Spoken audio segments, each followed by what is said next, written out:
Immigration to the United States is a complex demographic phenomenon that has been a major source of population growth and cultural change throughout much of the history of the United States.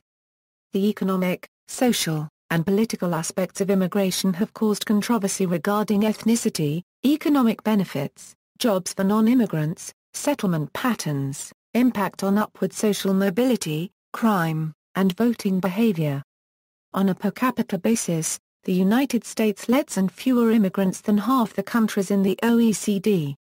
Prior to 1965, policies such as the National Origins Formula limited immigration and naturalization opportunities for people from areas outside Western Europe. The civil rights movement of the 1960s led to the replacement of these ethnic quotas with per-country limits. Since then, the number of first-generation immigrants living in the United States has quadrupled, from 9.6 million in 1970 to about 38 million in 2007. Nearly 14 million immigrants entered the United States from 2000 to 2010, and over 1 million persons were naturalized as U.S. citizens in 2008. Since the per-country limit applies the same maximum on the number of visas to all countries regardless of their population, it has had the effect of severely restricting the legal immigration of persons born in Mexico, India, China, and the Philippines. Currently the leading countries of origin of immigrants to the United States. Family reunification accounts for approximately two-thirds of legal immigration to the U.S. every year. The number of foreign nationals who became legal permanent residents of the U.S. in 2009 as a result of family reunification exceeded those who became LPRs on the basis of employment skills and for humanitarian reasons. Migration is difficult, expensive, and dangerous for those who enter the U.S. illegally across the Mexico-United States border. Virtually all undocumented immigrants have no avenues for legal entry to the United States due to the restrictive legal limits on green cards, and lack of immigrant visas for low-skilled workers. Participants in debates on immigration in the early 21st century called for increasing enforcement of existing laws governing illegal immigration to the United States, building a barrier along some or all of the 2,000-mile U.S.-Mexico border, or creating a new guest worker program. Through much of 2006 the country and Congress was immersed in a debate about these proposals. As of April 2010 few of these proposals had become law, though a partial border fence had been approved and subsequently cancelled. History. American immigration history can be viewed in four epochs: the colonial period, the mid-19th century, the start of the 20th century, and post-1965. Each period brought distinct national groups, races and ethnicities to the United States. During the 17th century, approximately 400,000 English people migrated to colonial America. Over half of all European immigrants to colonial America during the 17th and 18th centuries arrived as indentured servants. The mid-19th century saw mainly an influx from Northern Europe. The early 20th century mainly from Southern and Eastern Europe. Post-1965 mostly from Latin America and Asia. Historians estimate that fewer than 1 million immigrants perhaps as few as 400,000 crossed the Atlantic during the 17th and 18th centuries. The 1790 Act limited naturalization to free white persons. It was expanded to include blacks in the 1860s and Asians in the 1950s. In the early years of the United States, immigration was fewer than 8,000 people a year, including French refugees from the slave revolt in Haiti. After 1820, immigration gradually increased. From 1836 to 1914, over 30 million Europeans migrated to the United States. The death rate on these transatlantic voyages was high, during which 1 in 7 travelers died. In 1875, the nation passed its first immigration law, the Page Act of 1875.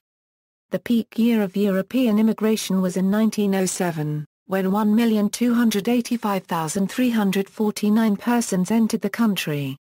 By 1910, 13.5 million immigrants were living in the United States.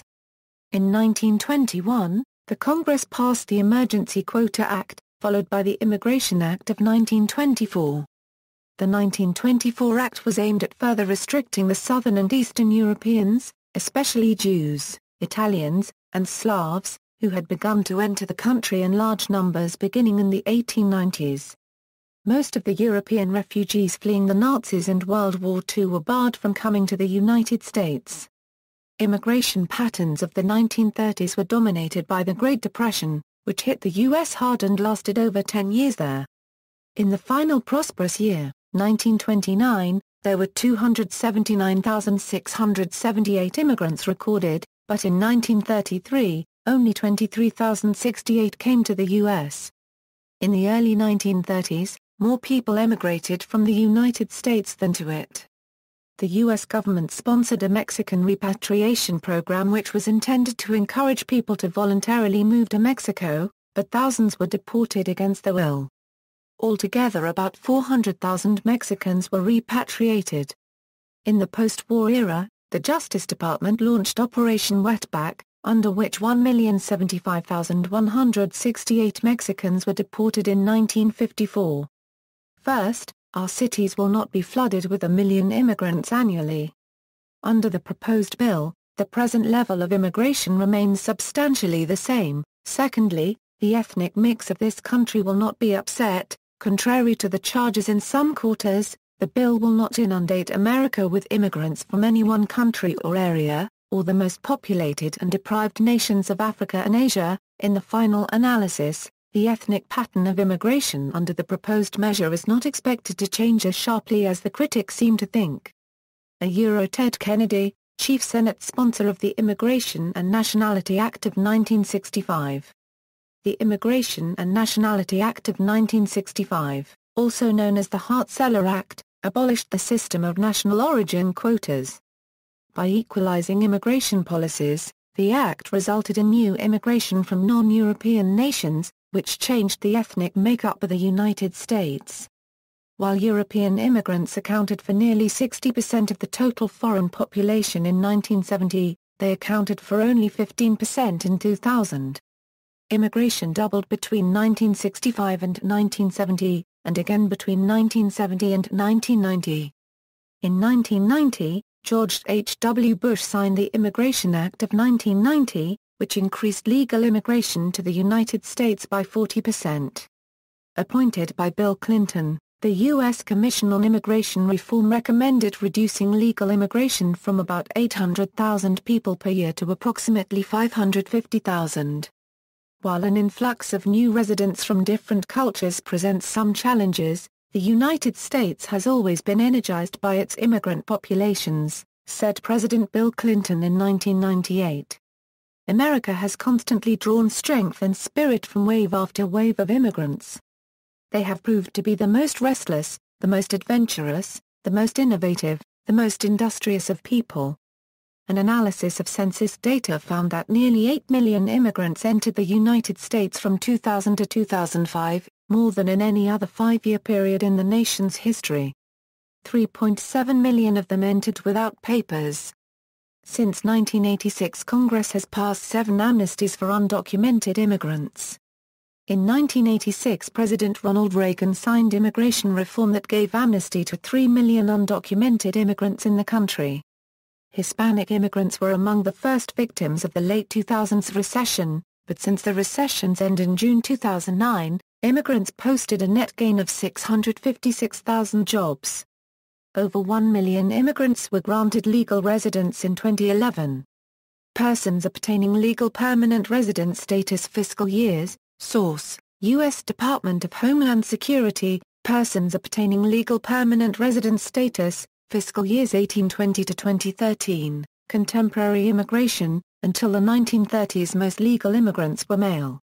By the 1990s women accounted for just over half of all legal immigrants. Contemporary immigrants tend to be younger than the native population of the United States, with people between the ages of 15 and 34 substantially overrepresented. Immigrants are also more likely to be married and less likely to be divorced than native-born Americans of the same age. Immigrants are likely to move to and live in areas populated by people with similar backgrounds. This phenomenon has held true throughout the history of immigration to the United States. 7 out of 10 immigrants surveyed by Public Agenda in 2009 said they intended to make the U.S. their permanent home, and 71% said if they could do it over again they would still come to the U.S. In the same study, 76% of immigrants say the government has become stricter on enforcing immigration laws since the September 11, 2001 attacks, and 24% report that they personally have experienced some or a great deal of discrimination. Public attitudes about immigration in the U.S. were heavily influenced in the aftermath of the 9/11 attacks. After the attacks, 52% of Americans believed that immigration was a good thing overall for the U.S., down from 62% the year before, according to a 2009 Gallup poll. A 2008 Public Agenda survey found that half of Americans said tighter controls on immigration would do a great deal to enhance U.S. national security. Harvard political scientist and historian Samuel P. Huntington argued in Who Are We? The challenges to America's national identity that a potential future consequence of continuing massive immigration from Latin America, especially Mexico, might lead to the bifurcation of the United States. The population of illegal Mexican immigrants in the U.S. fell from approximately 7 million in 2007 to 6.1 million in 2011. Commentators link the reversal of the immigration trend to the economic downturn that started in 2008 and which meant fewer available jobs, and to the introduction of tough immigration laws in many states. According to the Pew Hispanic Center, the total number of Mexican-born persons had stagnated in 2010, and tended toward going into negative figures.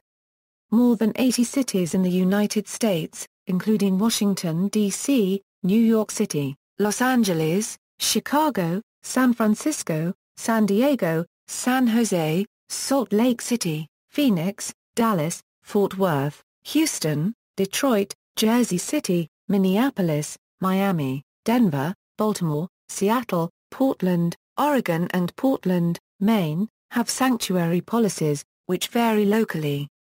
Inflow of new legal permanent residents, top 5 sending countries, 2013, source, U.S. Department of Homeland Security, Office of Immigration Statistics, New Reasons for Immigrating to the U.S., former Harrop, of the Providence Journal, has written about environmental immigration, specifically wealthier Chinese nationals moving to or buying real estate in the U.S. to escape China's heavy industrial pollution.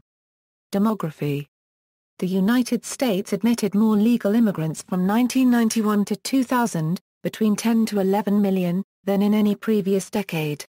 In the most recent decade, the 10 million legal immigrants that settled in the U.S. represent an annual growth of only about 0.3% as the U.S. population grew from 249 million to 281 million. By comparison, the highest previous decade was the 1900s, when 8.8 million people arrived, increasing the total U.S. population by 1% every year. Specifically, nearly 15% of Americans were foreign-born in 1910, while in 1999, only about 10% were foreign-born. By 1970, immigrants accounted for 4.7% of the U.S. population and rising to 6.2% in 1980, with an estimated 12.5% to this date. In 2010, a quarter of the residents of the United States under 18 were immigrants or were immigrants' children.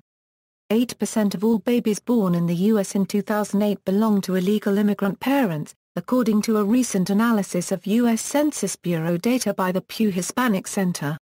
Legal immigration to the U.S. increased from 250,000 in the 1930s, to 2.5 million in the 1950s, to 4.5 million in the 1970s, and to 7.3 million in the 1980s, before resting at about 10 million in the 1990s. Since 2000, legal immigrants to the United States number approximately 1 million per year, of whom about 600,000 are change of status who already are in the U.S. Legal immigrants to the United States now are at their highest level ever, at just over 37 million legal immigrants. Illegal immigration may be as high as 1,500,000 per year with a net of at least 700,000 illegal immigrants arriving every year. Immigration led to a 57.4% increase in foreign-born population from 1990 to 2000. While immigration has increased drastically over the last century, the foreign-born share of the population was still higher in 1900 than it is today.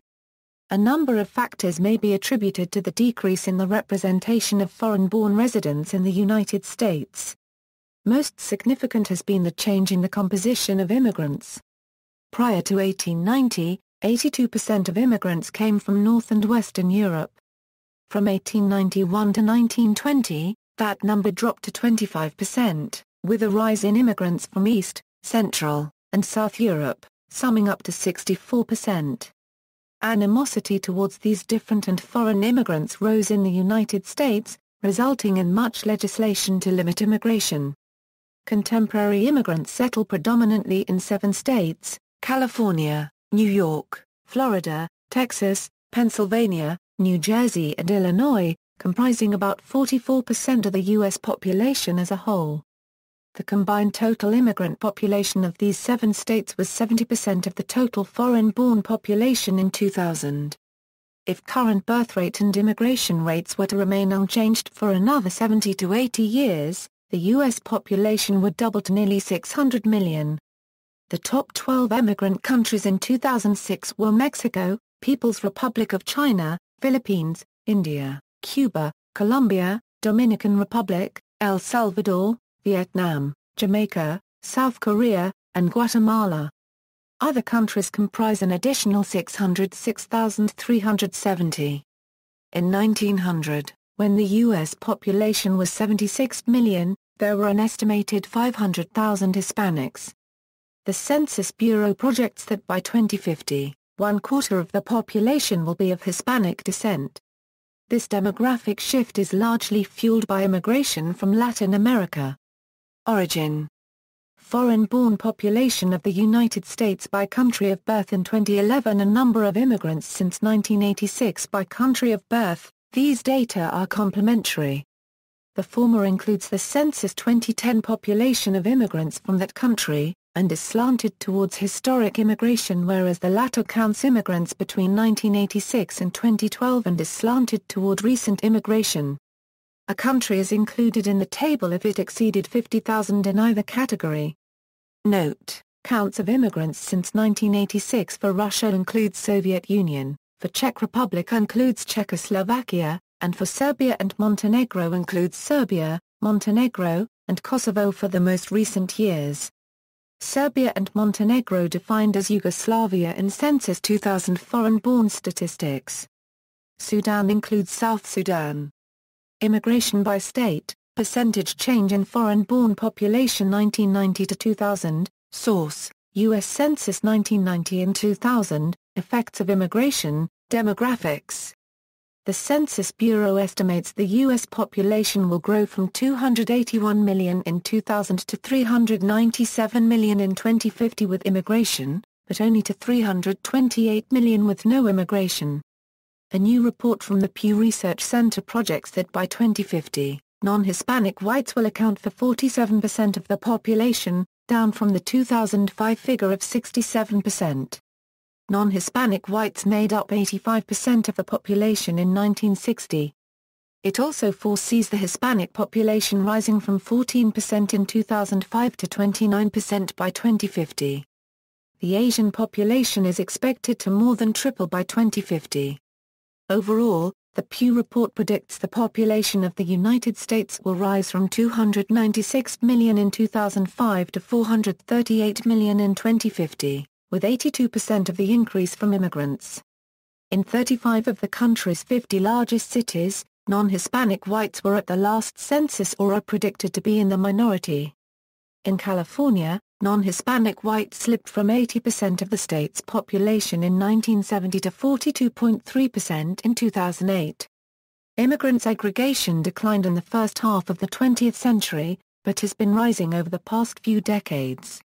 This has caused questioning of the correctness of describing the United States as a melting pot.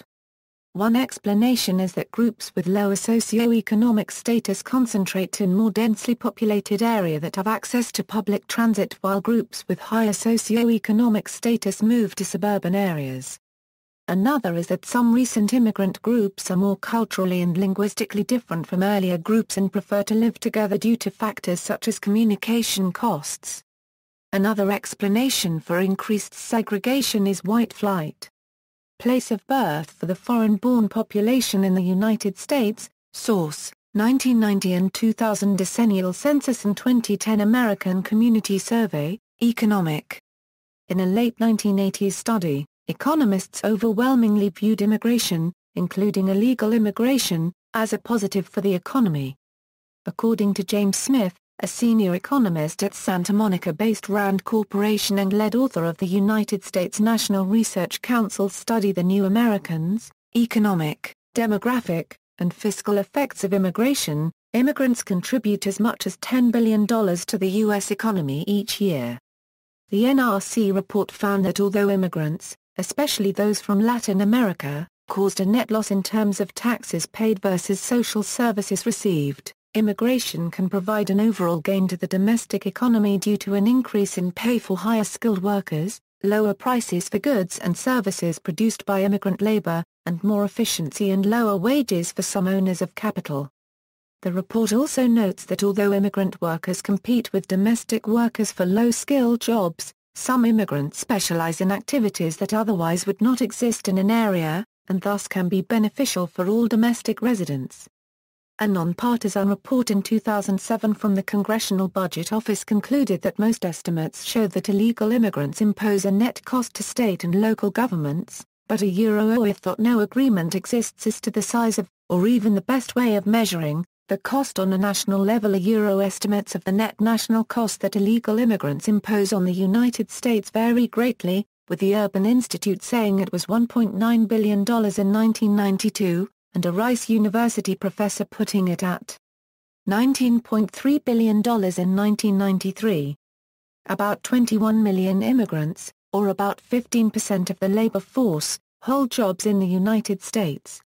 However, the number of unemployed is only 7 million, meaning that immigrant workers are not taking jobs from domestic workers, but rather are doing jobs that would not have existed had the immigrant workers not been in the United States. U.S. Census Bureau's survey of business owners, Hispanic-owned firms, 2002 indicated that the number of Hispanic-owned businesses in the United States grew to nearly 1.6 million in 2002. Those businesses generated about $222 billion in gross revenue. The report notes that the burden of poor immigrants is not borne equally among states, and is most heavy in California. Another claim supporting expanding immigration levels is that immigrants mostly do jobs Americans do not want. A 2006 Pew Hispanic Center report added evidence to support this claim, when they found that increasing immigration levels have not hurt employment prospects for American workers. Research shows an economic consensus that, taken as a whole, immigrants raise living standards for American workers by boosting demand and increasing productivity, contributing to innovation, and lowering prices. In 2009, a study by the Cato Institute, a free market think tank, found that legalization of low-skilled illegal resident workers in the U.S. would result in a net increase in U.S. GDP of $180 billion over 10 years. The Cato Institute study did not examine the impact on per capita income for most Americans. Jason Riley notes that because of progressive income taxation, in which the top 1% of earners pay 37% of federal income taxes, 60% of Americans collect more in government services than they pay in, which also reflects on immigrants. In any event, the typical immigrant and his children will pay a net $80,000 more in their lifetime than they collect in government services according to the NAS. Legal immigration policy is set to maximize net taxation. Illegal immigrants even after an amnesty tend to be recipients of more services than they pay in taxes. In 2010, an econometrics study by a Rutgers economist found that immigration helped increase bilateral trade when the incoming people were connected via networks to their country of origin, particularly boosting trade of final goods as opposed to intermediate goods, but that the trade benefit weakened when the immigrants became assimilated into American culture. The Kaufman Foundation Unregistered Trademark S Index of entrepreneurial activity is nearly 40% higher for immigrants than for natives. Immigrants were involved in the founding of many prominent American high-tech companies, such as Google, Yahoo, YouTube, Sun Microsystems, and eBay. On the poor end of the spectrum, The New Americans Report found that low-wage immigration does not, on aggregate, lower the wages of most domestic workers. The report also addresses the question of if immigration affects Black Americans differently from the population in general. While some have suspected that blacks suffer disproportionately from the inflow of low-skilled immigrants, none of the available evidence suggests that they have been particularly hard hit on a national level. Some have lost their jobs, especially in places where immigrants are concentrated. But the majority of blacks live elsewhere, and their economic fortunes are tied to other factors. The analysis shows that 31% of adult immigrants have not completed high school. A third lack health insurance. Robert Samuelson points out that poor immigrants strain public services such as local schools and healthcare. He points out that from 2000 to 2006, 41% of the increase in people without health insurance occurred among Hispanics. According to the Immigration Reduction Advocacy Group Center for Immigration Studies, 25.8% of Mexican immigrants live in poverty, which is more than double the rate for natives in 1999. In another report, the Heritage Foundation notes that from 1990 to 2006, the number of poor Hispanics increased by 3.2 million, from 6 million to 9.2 million. U.S. citizens will not take certain jobs usually done by foreign workers, like manual labor involving agriculture. Fruit picking labor costs are estimated at 36 cents per pound. So a production rate of £1 per minute is required to earn minimum wage after fees are deducted. Hard physical labor and dangerous jobs with a small paycheck create labor shortages in certain job markets that can only be satisfied using foreign labor. Foreign laborers often work for no pay for several months each year to earn enough to pay their employer for the cost of their H-Series visa. Hispanic immigrants in the United States were hit hard by the subprime mortgage crisis. There was a disproportionate level of foreclosures in some immigrant neighborhoods. The banking industry provided home loans to undocumented immigrants, viewing it as an untapped resource for growing their own revenue stream. In October 2008, KFYI reported that according to the U.S. Department of Housing and Urban Development, 5 million illegal immigrants held fraudulent home mortgages. The story was later pulled from their website and replaced with a correction. A Phoenix Business Journal cited a HUD spokesman saying that there was no basis to news reports that more than 5 million bad mortgages were held by illegal immigrants, and that the agency had no data showing the number of illegal immigrants holding foreclosed or bad mortgages. Immigration and foreign labor documentation fees increased over 80% in 2007, with over 90% of funding for USCIS derived from immigration application fees, creating many USCIS jobs involving immigration to U.S., such as immigration interview officials, fingerprint processor, Department of Homeland Security, etc. An article by American Enterprise Institute researcher Jason Richwine states that while earlier European immigrants were often poor when they arrived, by the third generation they had economically assimilated to be indistinguishable from the general population. However, for the Hispanic immigrants the process stalls at the second generation and the third generation continues to be substantially poorer than whites. Despite apparent disparities between different communities, Asians, a significant number of whom arrived in the United States after 1965, had the highest median income per household among all race groups as of 2008. According to NPR in 2005, about 3% of illegal immigrants were working in agriculture. The H-2A visa allows U.S. employers to bring foreign nationals to the United States to fill temporary agricultural jobs. The passing of tough immigration laws in several states from around 2009 provides a number of practical case studies. The state of Georgia passed immigration law HB 87 in 2011. This led, according to the Coalition of Top Kansas Businesses, to 50% of its agricultural produce being left to rot in the fields, at a cost to the state of more than $400 million. Overall losses caused by the act were $1 billion. It was estimated that the figure would become over $20 billion if all the estimated 325,000 undocumented workers left Georgia. The cost to Alabama of its crackdown in June 2011 has been estimated at almost $11 billion, with up to 80,000 unauthorized immigrant workers leaving the state. While immigration from Latin America has kept the United States from falling off a Japanese or European-style demographic cliff, this is a limited resource as fertility rates continue to decline throughout the Americas and the world. Social Irish immigration was opposed in the 1850s by the nativist Know Nothing movement, originating in New York in 1843. It was engendered by popular fears that the country was being overwhelmed by Irish Catholic immigrants. In 1891, a lynch mob stormed a local jail and hanged several Italians following the acquittal of several Sicilian immigrants alleged to be involved in the murder of New Orleans Police Chief David Hennessy. The Congress passed the Emergency Quota Act in 1921, followed by the Immigration Act of 1924. The Immigration Act of 1924 was aimed at limiting immigration overall, and making sure that the nationalities of new arrivals matched the overall national profile. After the September 11 attacks, many Americans entertained doubts and suspicions about people apparently of Middle Eastern origins. NPR in 2010 fired a prominent black commentator, Juan Williams, when he talked publicly about his fears on seeing people dressed like Muslims on airplanes. Racist thinking among and between minority groups does occur.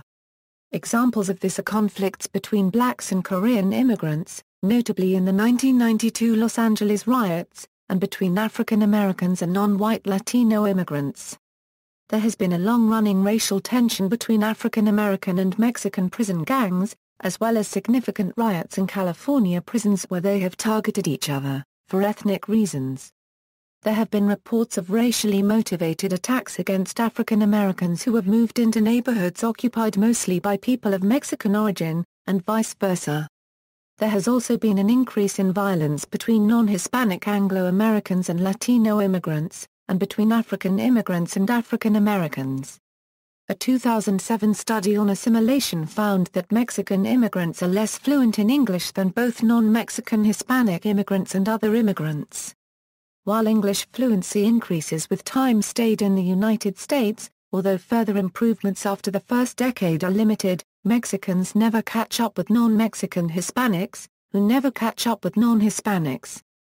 The study also writes that even among immigrants who came to the United States before they were 5 years old and whose entire schooling was in the United States, those Mexican-born have average education levels of 11.7 years, whereas those from other countries have average levels of education of 14.1 years.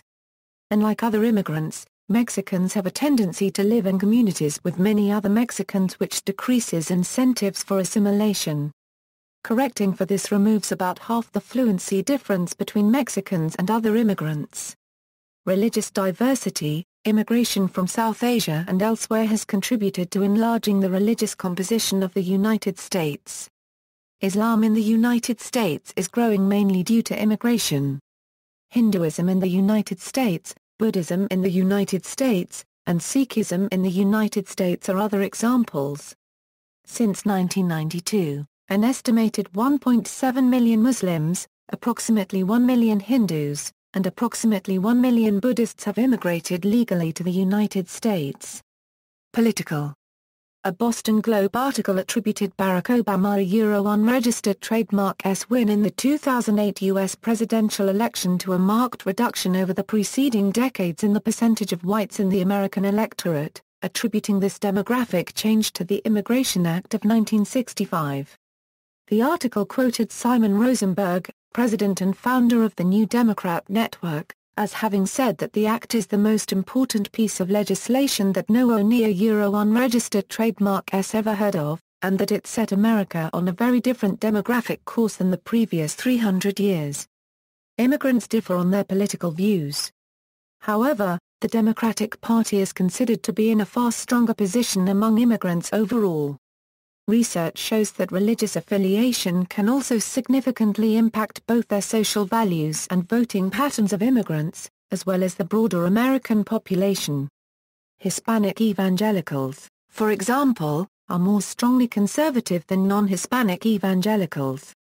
This trend is often similar for Hispanics or others strongly identifying with the Catholic Church, a religion that strongly opposes abortion and gay marriage. The key interests groups that lobby on immigration are religious, ethnic and business groups, together with some liberals and some conservative public policy organizations. Both the pro and anti-groups affect policy. Studies have suggested that some special interest group lobby for less immigration for their own group and more immigration for other groups since they see effects of immigration, such as increased labor competition, as detrimental when affecting their own group but beneficial when affecting other groups. A 2007 paper found that both pro- and anti-immigration special interest groups play a role in migration policy. Barriers to migration are lower in sectors in which business lobbies incur larger lobbying expenditures and higher in sectors where labor unions are more important. A 2011 study examining the voting of U.S. representatives on migration policies suggests that representatives from more skilled labor-abundant districts are more likely to support an open immigration policy towards the unskilled, whereas the opposite is true for representatives from more unskilled labor-abundant districts. After the 2010 election, Gary Segura of Latino Decision stated that Hispanic voters influenced the outcome and may have saved the Senate for Democrats. Several ethnic lobbies support immigration reforms that would allow illegal immigrants that have succeeded in entering to gain citizenship. They may also lobby for special arrangements for their own group. The chairman for the Irish Lobby for Immigration Reform has stated that the Irish lobby will push for any special arrangement it can get as will every other ethnic group in the country. The irredentist and ethnic separatist movements for Reconquista and Aztla see immigration from Mexico as strengthening their cause. The book Ethnic Lobbies and U.S. Foreign Policy states that several ethnic special interest groups are involved in pro-immigration lobbying. Ethnic lobbies also influence foreign policy.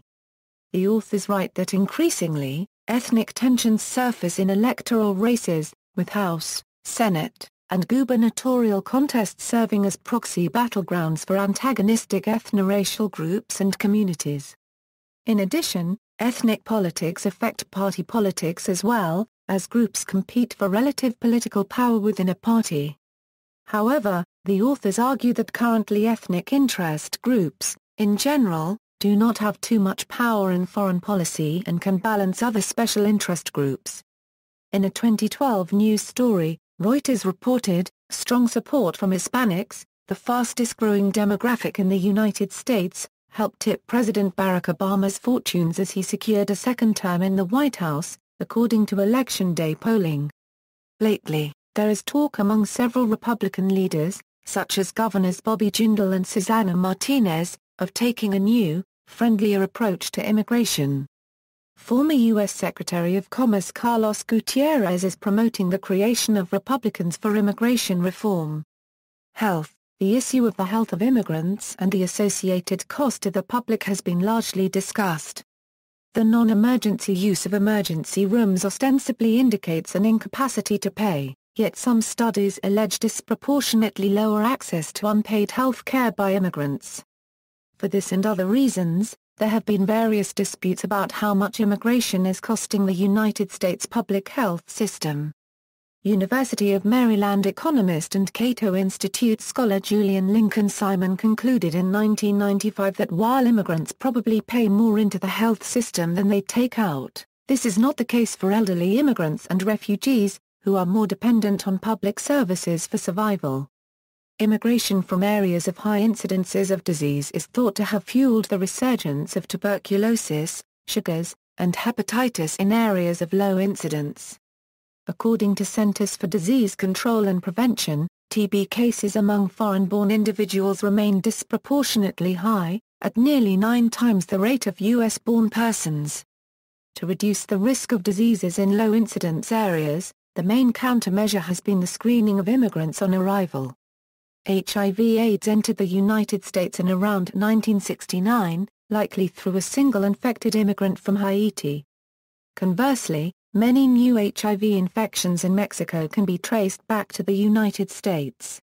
People infected with HIV were banned from entering the United States in 1987 by executive order, but the 1993 statute supporting the ban was lifted in 2009. The executive branch is expected to administratively remove HIV from the list of infectious diseases barring immigration, but immigrants generally would need to show that they would not be a burden on public welfare. Researchers have also found what is known as the healthy immigrant effect, in which immigrants in general tend to be healthier than individuals born in the U.S. Crime. Empirical studies on links between immigration and crime are mixed.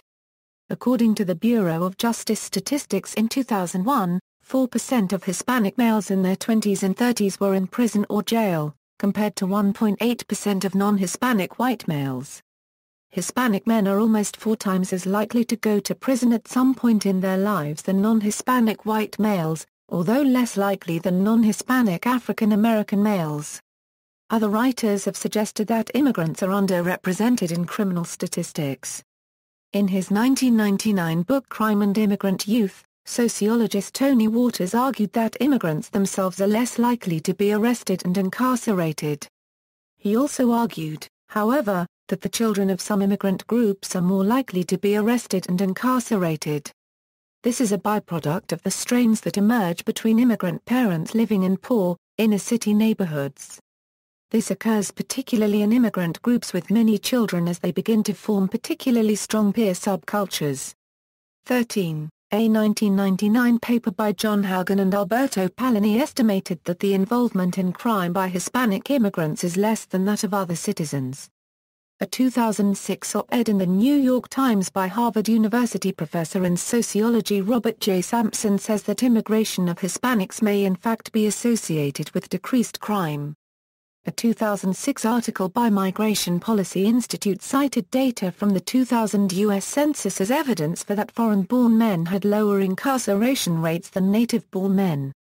According to a 2007 report by the Immigration Policy Center, the American Immigration Law Foundation, citing data from the 2000 U.S. Census, native-born American men between 18 and 39 are 5 times more likely to be incarcerated than immigrants in the same demographic. A 2008 study by the Public Policy Institute of California found that, on average, between 2000 and 2005, cities that had a higher share of recent immigrants saw their crime rates fall further than cities with a lower share, but adds, as with most studies, we do not have ideal data. This lack of data restricts the questions we will be able to answer. In particular, we cannot focus on the undocumented population explicitly. In a study released by the same institute, immigrants were 10 times less likely to be incarcerated than native-born Americans. Explanations for the lower incarceration rates of immigrants include, legal immigrants are screened for criminality prior to entry. Legal and illegal immigrants who commit serious crimes are being deported and therefore are unable to commit more crimes. They are unlikely to become career criminals moving in and out of the prison system. In the last 10 years, 816,000 criminal aliens have been removed from the United States. This does not include immigrants whose only offense was living or working illegally in the United States. Immigrants understand the severe consequences of being arrested given their legal status. Heather McDonald at the Manhattan Institute in a 2004 article argued that sanctuary policies has caused large problems with crime by illegal aliens since the police cannot report them for deportation before a felony or a series of misdemeanors takes place. In Los Angeles, 95% of all outstanding warrants for homicide are for illegal aliens. Up to 2/3 of all fugitive felony warrants are for illegal aliens. 60% of the 20,000-strong 18th Street gang in Southern California were illegal aliens in a 1995 report. The Center for Immigration Studies in a 2009 report argued that new government data indicate that immigrants have high rates of criminality, while older academic research found low rates. The overall picture of immigrants and crime remains confused due to a lack of good data and contrary information. It also criticized the reports by the Public Policy Institute of California and Immigration Policy Center for using data from the 2000 census according to which 4% of prisoners were immigrants. Non-citizens often have a strong incentive to deny this in order to prevent deportation, and there are also other problems. Better methods have found 22% immigrants. It also criticized studies looking at percentages of immigrants in a city and crime for only looking at overall crime and not immigrant crime. A 2009 analysis by the Department of Homeland Security found that crime rates were higher in metropolitan areas that received large numbers of legal immigrants, contradicting several older cross-city comparisons. Environment. Some commentators have suggested that increased immigration has a negative effect on the environment, especially as the level of economic development of the United States means that the impact of a larger population is greater than what would be experienced in other countries. Perceived heavy immigration, especially in the Southwest, has led to some fears about population pressures on the water supply in some areas. California continues to grow by more than 500,000 a year and is expected to reach 48 million in 2030. According to the California Department of Water Resources, if more supplies are not found by 2020, residents will face a water shortfall nearly as great as the amount consumed today. Los Angeles is a coastal desert able to support at most 1 million people on its own water. California is considering using desalination to solve this problem. Education, scientific laboratories and startup internet opportunities have been a powerful American magnet. By 2000, 23% of scientists with a PhD in the U.S. were immigrants, including 40% of those in engineering and computers. Roughly a third of the United States college and universities graduate students in STEM fields are foreign nationals. In some states it is well over half of their graduate students. On Ash Wednesday, March 5, 2014, the presidents of 28 Catholic and Jesuit colleges and universities joined the Fast for Families movement. The Fast for Families movement reignited the immigration debate in the fall of 2013 when the movement's leaders, supported by many members of Congress and the president, fasted for 22 days on the National Mall in Washington, D.C. A study on public schools in California found that white enrollment declined in response to increases in the number of Spanish-speaking limited English proficient and Hispanic students. This white flight was greater for schools with relatively larger proportions of Spanish-speaking limited English proficient. Among 25 to 44-year-olds, 55% of Hispanic immigrants that arrived after age 13 had not completed high school. Effects in African Americans. An econometrics study by George J. Burgess suggested that immigration had detrimental effects on African American employment in terms of lower wages and numbers employed. It reported that a 10% increase in the supply of workers reduced the black wage of that group by 2.5%, lowered the employment rate by 5.9% and increased the black incarceration rate by 1.3%. Harvard University economist George J. Burgess explains that the controversy centers around the huge redistribution of wealth away from unskilled U.S. citizen workers to American employers who use illegal immigrants. Public opinion. The ambivalent feeling of Americans toward immigrants is shown by a positive attitude toward groups that have been visible for a century or more, and much more negative attitude toward recent arrivals. For example, a 1982 national poll by the Roper Center at the University of Connecticut showed respondents a card listing a number of groups and asked, thinking both of what they have contributed to this country and have gotten from this country, for each one tell me whether you think, on balance, they've been a good or a bad thing for this country, which produced the results shown in the table. By high margins, Americans are telling pollsters it was a very good thing that Poles, Italians, and Jews emigrated to America. Once again, it's the newcomers who are viewed with suspicion. This time, it's the Mexicans, the Filipinos, and the people from the Caribbean who make Americans nervous. In a 2002 study, which took place soon after the September 11 attacks, 55% of Americans favored decreasing legal immigration, 27% favored keeping it at the same level, and 15% favored increasing it. In 2006, the immigration reduction advocacy think tank the Center for Immigration Studies released a poll that found that 68% of Americans think U.S. immigration levels are too high, and just 2% said they are too low. They also found that 70% said they are less likely to vote for candidates that favor increasing legal immigration. In 2004, 55% of Americans believed legal immigration should remain at the current level or increased and 41% said it should be decreased. The less contact a native-born American has with immigrants, the more likely one would have a negative view of immigrants.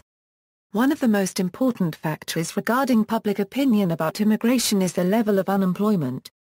Anti-immigrant sentiment is where unemployment is highest, and vice versa. Surveys indicate that the U.S. public consistently makes a sharp distinction between legal and illegal immigrants, and generally views those perceived as playing by the rules with more sympathy than immigrants that have entered the country illegally. Legal issues, laws concerning immigration and naturalization. Laws concerning immigration and naturalization include the 1990 Immigration Act, which limits the annual number of immigrants to 700,000. It emphasizes that family reunification is the main immigration criterion, in addition to employment-related immigration.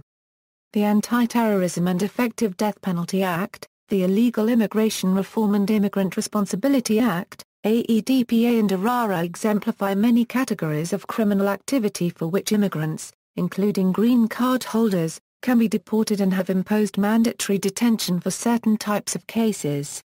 Asylum for refugees. In contrast to economic migrants, who generally do not gain legal admission, refugees, as defined by international law, can gain legal status through a process of seeking and receiving asylum either by being designated a refugee while abroad, or by physically entering the United States and requesting asylum status thereafter. A specified number of legally defined refugees, who either apply for asylum overseas or after arriving in the U.S., are admitted annually. Refugees compose about 1/10 of the total annual immigration to the United States, though some large refugee populations are very prominent. In the years 2005 through 2007, the number of asylum seekers accepted into the U.S. was about 40,000 per year. This compared with about 30,000 per year in the UK and 25,000 in Canada. Japan accepted just 41 refugees for resettlement in 2007. Since 1975, more than 1.3 million refugees from Asia have been resettled in the United States. Since 2000, the main refugee-sending regions have been Somalia, Liberia, Sudan, and Ethiopia. The ceiling for refugee resettlement for fiscal year 2008 was 80,000 refugees. The United States expected to admit a minimum of 17,000 Iraqi refugees during fiscal year 2009. The U.S. has resettled more than 42,000 Bhutanese refugees from Nepal since 2008. In 2009, President Bush set the admissions ceiling at 80,000 refugees. In FY 2008, the Office of Refugee Resettlement was appropriated over $655 million for the longer-term services provided to refugees after their arrival in the U.S. The Obama administration has kept to about the same level. Miscellaneous documented immigration. In removal proceedings in front of an immigration judge, cancellation of removal is a form of relief that is available for certain long-time residents of the United States. It allows a person being faced with a threat of removal to obtain permanent residence if the person has been physically present in the U.S. for at least 10 years, has had good moral character during that period, has not been convicted of certain crimes, and can show that removal would result in exceptional and extremely unusual hardship to his or her U.S. citizen or permanent resident spouse, children, or parent. This form of relief is only available when a person is served with a notice to appear in the proceedings in the court. Members of Congress may submit private bills granting residency to specific named individuals. A special committee vets the requests, which require extensive documentation.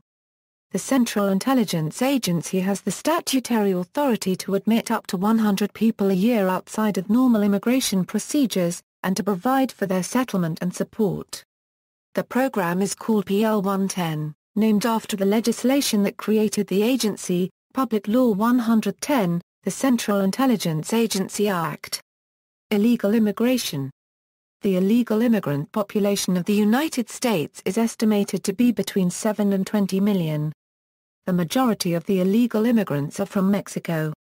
In a 2011 news story, Los Angeles Times reported, the annual report, relied upon by both sides in the contentious immigration debate, found 11.2 million illegal immigrants living in the U.S., statistically identical to the 11.1 million estimated in 2009.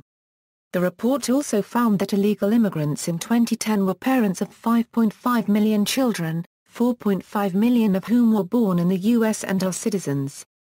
Because illegal immigrants are younger and more likely to be married, they represented a disproportionate share of births. 8% of the babies born in the U.S. between March 2009 and March 2010 were to at least one illegal immigrant parent. In June 2012, President Obama issued a memorandum instructing officers of the federal government to defer deporting young illegal immigrants who had been brought to the U.S. as children. Obama's new non-deportation policy allows 1.7 million illegal immigrants to apply for the temporary right to live and work in the United States.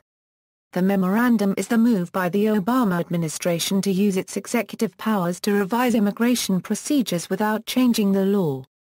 Beginning March 4, 2013, illegal immigrants who can show that time apart from a U.S. spouse, child or parent would create a OE extreme hardship can apply for legal visas without leaving the U.S. On November 25, 2013, Ju Hong, a 24-year-old South Korean immigrant without legal documentation, shouted at Obama to use his executive power to stop deportation of illegal immigrants. Obama said if, in fact, I could solve all these problems without passing laws in Congress, then I would do so. But we're also a nation of laws, that's part of our tradition, he continued. And so the easy way out is to try to yell and pretend like I can do something by violating our laws. And what I'm proposing is the harder path, which is to use our democratic processes to achieve the same goal. Immigration in popular culture. The history of immigration to the United States is the history of the country itself, and the journey from beyond the sea is an element found in American folklore, appearing over and over again in everything from The Godfather to Gangs of New York to The Song of Myself to Neil Diamond's America to the animated feature An American Tale. From the 1880s to the 1910s, vaudeville dominated the popular image of immigrants, with very popular caricature portrayals of ethnic groups. The specific features of these caricatures became widely accepted as accurate portrayals. In The Melting Pot, playwright Israel Zangwill explored issues that dominated progressive-era debates about immigration policies. Zangwill's theme of the positive benefits of the American melting pot resonated widely in popular culture and literary and academic circles in the 20th century. His cultural symbolism in which he situated immigration issues likewise informed American cultural imagining of immigrants for decades, as exemplified by Hollywood films. The popular culture's image of ethnic celebrities often includes stereotypes about immigrant groups. For example, Frank Sinatra's public image as a superstar contained important elements of the American dream while simultaneously incorporating stereotypes about Italian Americans that were based in nativist and progressive responses to immigration. The process of assimilation was often a theme of popular culture. For example, Lace Curtain Irish referred to middle-class Irish Americans desiring assimilation into mainstream society in counterpoint to an older, more raffish Shanty Irish. The occasional malapropisms and left-footed social blunders of these upward mobiles were gleefully lampooned in vaudeville, popular song, and the comic strips of the day such as Bringing Up Father, starring Maggie and Jiggs, which ran in daily newspapers for 87 years. In recent years the popular culture has paid special attention to Mexican immigration, and the 2004 motion picture Spanglish tells of a friendship of a Mexican housemaid and her boss played by Adam Sandler. Immigration in literature. Novelists and writers have captured much of the color and challenge in their immigrant lives through their writings. Regarding Irish women in the 19th century, there were numerous novels and short stories by Harvey O'Higgins, Peter McCurry, Bernard O'Reilly and Sarah Orne Jewett that emphasize emancipation from old-world controls, new opportunities and expansiveness of the immigrant experience. On the other hand, Ladnick studies three popular novels of the late 19th century that warns Slavons not to immigrate to the dangerous new world of the United States. Jewish-American writer Anzia Yuzayska wrote her novel Bread Givers to explore such themes as Russian Jewish immigration in the early 20th century, the tension between Old and New World Yiddish culture, and women's experience of immigration. A well-established author, Yuzayska focused on the Jewish struggle to escape the ghetto and enter middle and upper-class America. In the novel, the heroine, Sarah Smolinski, escaped from New York City's downtown ghetto by breaking tradition. She quits her job at the family store and soon becomes engaged to a rich real estate magnate. She graduates college and takes a high-prestige job teaching public school. Finally, Sarah restores her broken links to family and religion. The Swedish author Vilhelm Moberg in the mid-20th century wrote a series of 4 novels describing one Swedish family's migration from Småland to Minnesota in the late 19th century, a destiny shared by almost 1 million people. The author emphasizes the authenticity of the experiences as depicted. These novels have been translated into English. The musical Kristina Fröjen en Duvamajen La by ex-ABBA members Bja Paragraph RN Ulvaeus and Benny Andersson is based on this story. The Immigrant is a musical by Stephen Alper, Sarah Knapp, and Mark Haralick. The show is based on the story of Haralick's grandparents, Matley and Haskell Haralick, who traveled to Galveston, Texas in 1909. Documentary films. In their documentary How Democracy Works Now, 12 Stories, filmmakers Shari Robertson and Michael Cameron examine the American political system through the lens of immigration reform from 2001 to 2007. Since the debut of the first 5 films, the series has become an important resource for advocates, policymakers and educators. That film series premiered nearly a decade after the filmmaker's landmark documentary film Well-Founded Fear, which provided a behind-the-scenes look at the process for seeking asylum in the United States. That film still marks the only time that a film crew was privy to the private proceedings at the U.S. Immigration and Naturalization Service, where individual asylum officers ponder the often life-or-death fate of immigrants seeking asylum. Legal Perspectives. University of North Carolina law professor Hiroshi Motomura has identified 3 approaches the United States has taken to the legal status of immigrants in his book Americans in Waiting, The Lost Story of Immigration and Citizenship in the United States. The first, dominant in the 19th century, treated immigrants as in transition. In other words, as prospective citizens. As soon as people declared their intention to become citizens, they received multiple low-cost benefits, including the eligibility for free homesteads in the Homestead Act of 1869, and in many states, the right to vote. The goal was to make the country more attractive, so large numbers of farmers and skilled craftsmen would settle new lands. By the 1880s, a second approach took over, treating newcomers as immigrants by contract. An implicit deal existed where immigrants who were literate and could earn their own living were permitted in restricted numbers. Once in the United States, they would have limited legal rights, but were not allowed to vote until they became citizens, and would not be eligible for the New Deal government benefits available in the 1930s. The third and more recent policy is immigration by affiliation, which Motomura argues is the treatment which depends on how deeply rooted people have become in the country. An immigrant who applies for citizenship as soon as permitted, has a long history of working in the United States, and has significant family ties, is more deeply affiliated and can expect better treatment. It has been suggested that the U.S. should adopt policies similar to those in Canada and Australia and select for desired qualities such as education and work experience. Another suggestion is to reduce legal immigration because of being a relative, except for nuclear family members, since such immigrations of extended relatives, who in turn bring in their own extended relatives, may cause a perpetual cycle of chain immigration. Interpretive Perspectives. The American dream is the belief that through hard work and determination, any United States immigrant can achieve a better life, usually in terms of financial prosperity and enhanced personal freedom of choice. According to historians, the rapid economic and industrial expansion of the U.S. is not simply a function of being a resource-rich, hard-working, and inventive country, but the belief that anybody could get a share of the country's wealth if he or she was willing to work hard. This dream has been a major factor in attracting immigrants to the United States.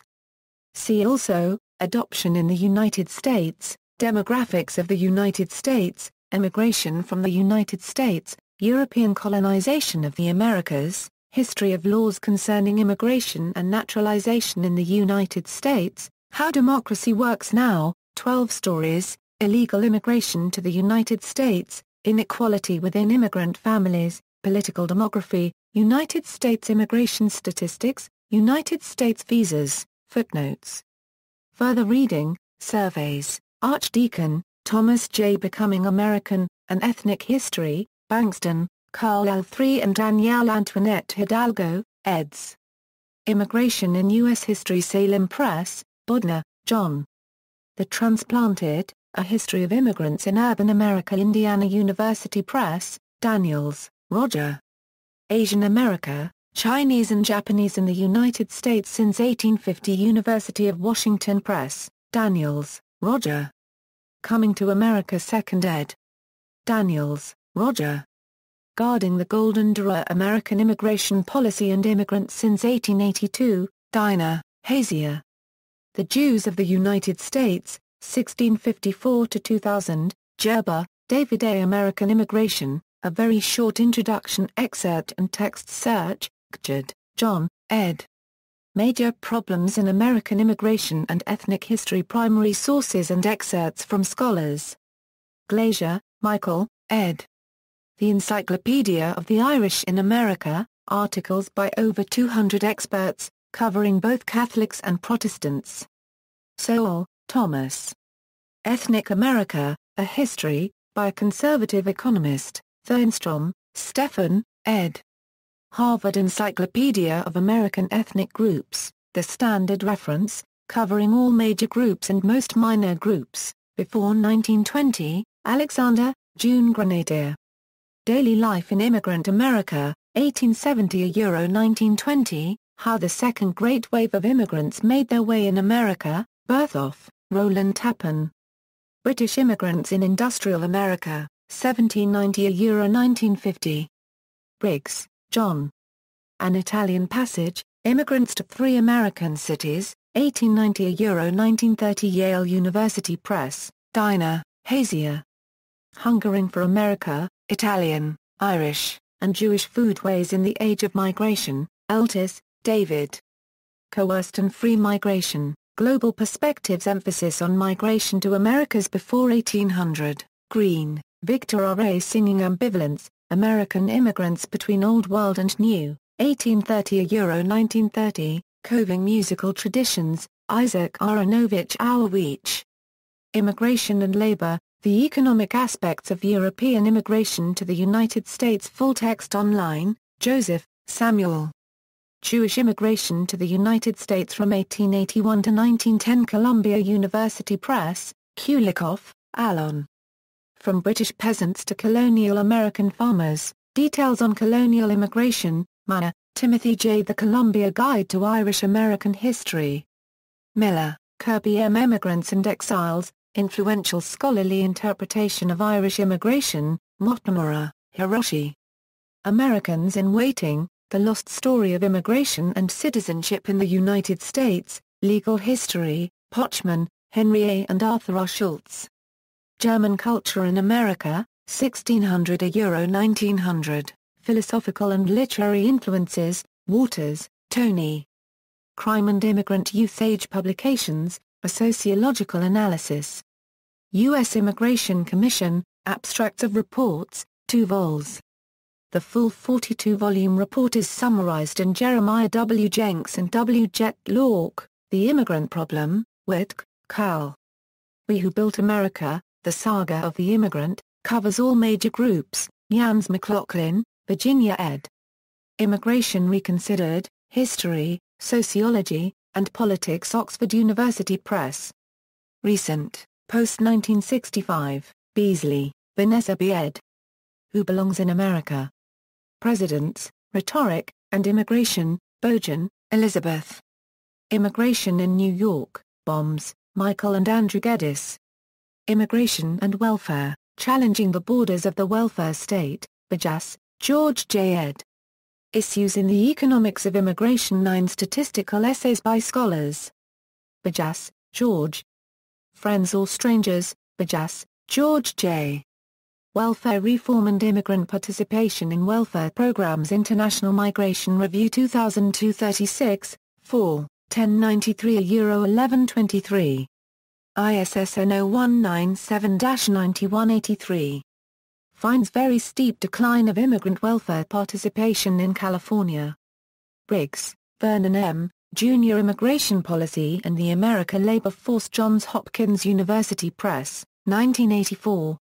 Briggs, Vernon M., Junior Mass Immigration and the National Interest, Cooper, Mark A. Moving to the United States of America and Immigration.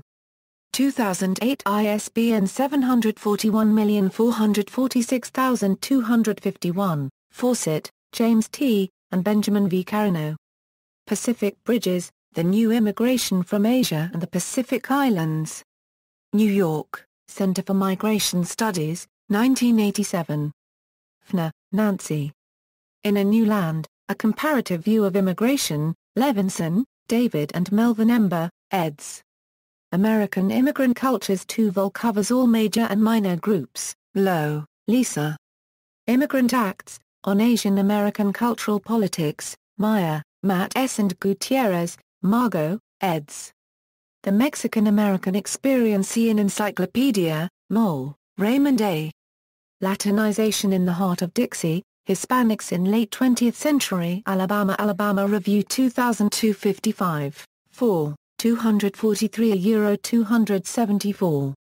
ISSN 0002-4341, Ports, Alejandro, and Robert L. Bach. Latin Journey, Cuban and Mexican Immigrants in the United States. University of California Press, 1985.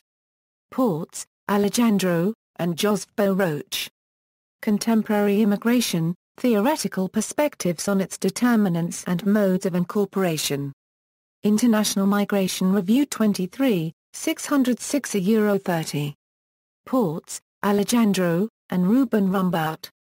Immigrant America. University of California Press, 1990.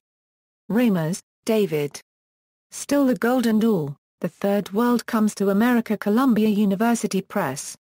Smith, James P., and Barry Edmonston, eds. The Immigration Debate, Studies on the Economic, Demographic, and Fiscal Effects of Immigration, online version, Zol, Min and Carl L. Bankston 3 Growing Up American, How Vietnamese Children Adapt to Life in the United States Russell Sage Foundation. Further reading, Bajas, George J. Heavens Door, Immigration Policy and the American Economy. Princeton, New Jersey Princeton University Press, 1999. XVII, 263p. ISBN 0-691-05966-7, Lamb, Richard D., and Gary M. Hoff. The Immigration Time Bomb, The Fragmenting of America, in series, Truman Talley Books. First ed. New York, E. P. Dutton, 1985. Xing, 271p. ISBN 0-525-24337-2, External links, History, Immigrant Servants Database, Asian Nation, Early Asian Immigration to the U.S., Irish Catholic Immigration to America, Scotch-Irish Immigration to Colonial America, Immigration Archives of Historical Documents, Articles, and Immigrants, Immigration Policy, Brookings Institute, Immigration Policy, Urban Institute, Immigration Studies, The Real Political Purpose of the ICE Raids from Dollars and Cents, Federation for American Immigration Reform, Current Immigration, U.S. Citizenship and Immigration Services, U.S. Immigration and Customs Enforcement, Cornell University's Legal Information Institute, Immigration, Yearbook of Immigration Statistics A. United States Department of Homeland Security, Office of Immigration Statistics 2004, 2005 editions available. Estimates of the unauthorized immigrant population residing in the United States, January 2005. M. Herfer, N. Rittiner, C. Campbell. Population Estimates. U.S. Department of Homeland Security, Office of Immigration Statistics. Films about Immigration, How Democracy Works Now, 12 Stories, Well-Founded Fear, Economic Impact, The New Political Economy of Immigration by Tom Barry in Dollars and Cents Magazine, January-February 2009, Immigrants and the Labor Market from Dollars and Cents Magazine, May-June 2006, Immigrants in Black and White, A review of OE Communities Without Borders, The Independent, Susan Chennell.